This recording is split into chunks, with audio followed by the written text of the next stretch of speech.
Hello everyone, welcome back to my channel Literary Notes. Today we are going to discuss something very interesting. Today's topic is mispronounced words. As we all know, English is a very vast language and ऐसे में हम सब एक ही word को अलग-अलग तरह से बोलते हैं. So we will discuss the pronunciation of the words which we tend to use in our daily routine. अगर हम इन वर्ड्स को नॉर्मली अपनी लैंग्वेज में यूज करेंगे तो we can leave a good impression on everyone. Before starting our today's topic, I just wanted to share that Literary Nerds has started uploading videos on recent major updates, just to make you all aware about the information on time. So without wasting a minute, let's begin. Our first word is actually repeated. I have already introduced this word in my introductory paragraph. So इसको कुछ लोग pronunciation बोलते हैं. बीच में noun word जरूर है but हमें उस पर इतना एम्फेसिस नहीं देना है. सही तरीका बोलने का है प्रोनाउंसिएशन. I repeat, pronunciation. अगर हम कहें she had difficulty learning English pronunciation, यानी उसे मुश्किल हुई इंग्लिश प्रोनाउंसिएशन को सीखने में. Next, this word is used at the end of a list to indicate that further similar items are included. हम इसको बोलते हैं एटसेट्रा. I repeat, etcetera. इसकी शॉर्ट फॉर्म है ETC.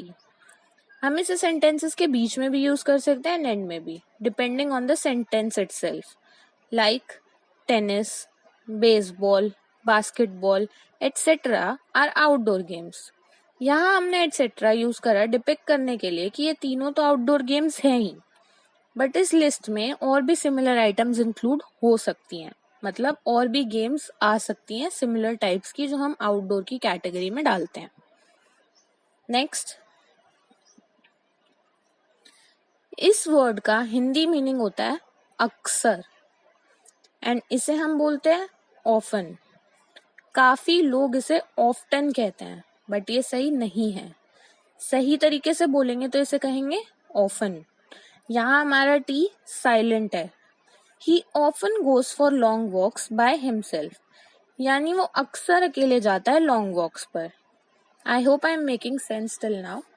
नेक्स्ट, वैसे तो हमें इन सब वर्ड्स में कोई एक्सेंट नहीं पकड़ना है.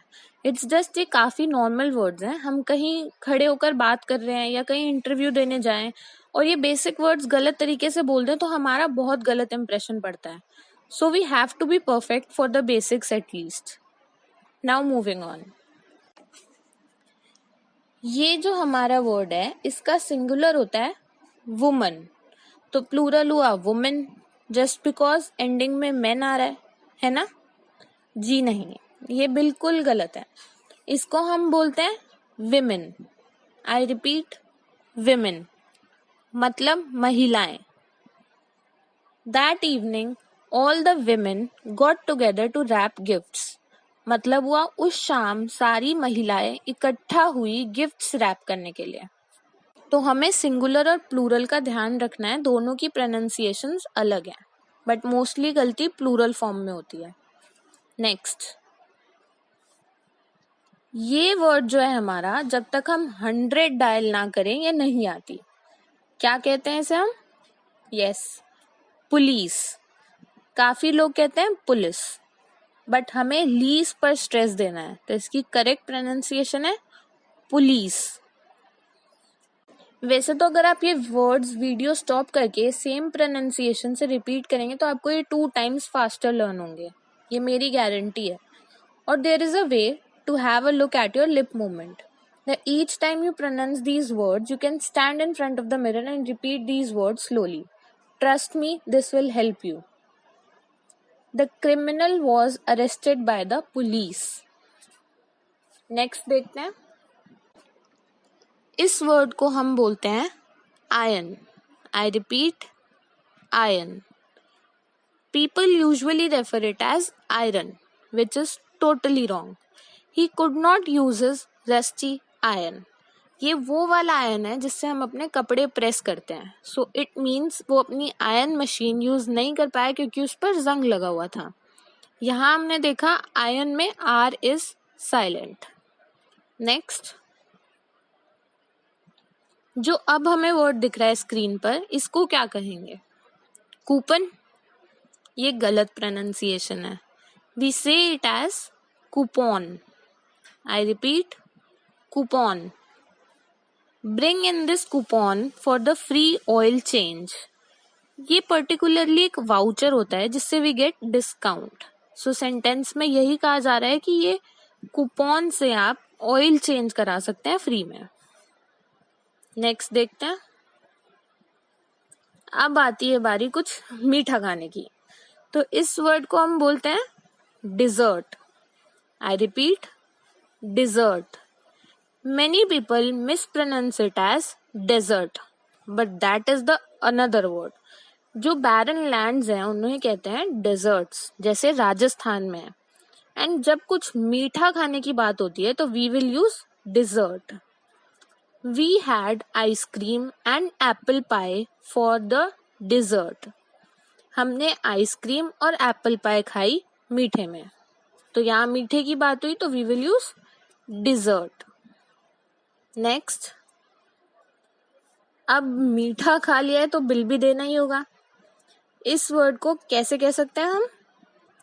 Receipt. The P here is silent, so we say it as receipt. The receipt is your proof of purchase, जिसे हम हिंदी में कहते हैं रसीद। यही हमारा प्रूफ है कि हमने कोई सामान खरीदा है। आगे बढ़ते हैं हम। अब हमने मीठा भी खा लिया है, बिल भी पे कर दिया है, बट ये सब खाया कहाँ? Hotel. We will stress on tel. Hotel.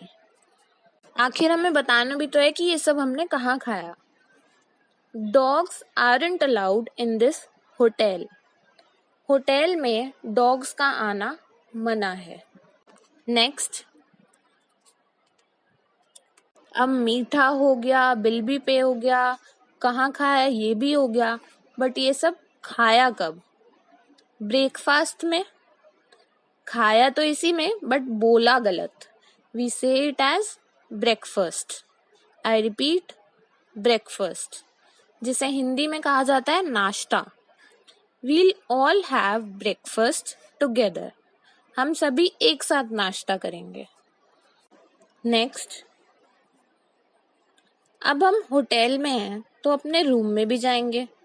तो जो हमारा बड़ा कमरा होता है, सबसे बड़ा कमरा, उसे हम प्रोनाउंस करते हैं स्वीट। द स्पेलिंग में confuse us, but the correct method to pronounce is suite. He went back to his hotel suite. वो अपने कमरे में वापस गया। इजी। नेक्स्ट वर्ड देखते हैं। जो नेक्स्ट वर्ड है हमारे पास, इसे हम बोलते हैं रेस्टोरेंट। आई रिपीट, रेस्टोरेंट, जहां हम खाना खाने जाते हैं। लोग अक्सर कंफ्यूज हो जाते हैं इसमें कि होटल कौन सा होता है और रेस्टोरेंट कौन सा होता है। तो जहां हम रहते हैं उसे हम होटल बोलते हैं, एंड जहां हम सिर्फ खाना खाने जाते हैं, रहते नहीं हैं, उसे हम रेस्टोरेंट बोलते हैं। He parked the car at the restaurant. I hope I am clear till now. अब ये वर्ड जो है हमारे पास, ये सबके घर में आसानी से मिल जाता है। Many people refer it as bowl, but it is wrong. I think सबने मूवी देखी होगी बोल बच्चन। जो इसका फर्स्ट वर्ड है वही हमारी इसकी करेक्ट प्रोनाउंसिएशन है। हम इसे बाउल नहीं कहते, बोल कहते हैं। आई रिपीट, बोल। डू यू हैव अ बिगर बोल? नेक्स्ट देखते हैं। अगर कॉमर्स से रिलेटेड लोग इस वीडियो को देख रहे हैं तो वो ये काफी अच्छे से रिलेट कर पाएंगे। We say it as debt. I repeat, debt. B is silent here. Hindi में मतलब हुआ कर्जा। I have a debt to pay. So that's all for our today's video. ये कुछ बेसिक वर्ड्स थे. Try them to use in your daily routine. Starting में थोड़ा tough लगेगा but then you will get use to it. अगर आपको video अच्छी लगी तो please do like share and subscribe to my channel literary notes. Thank you.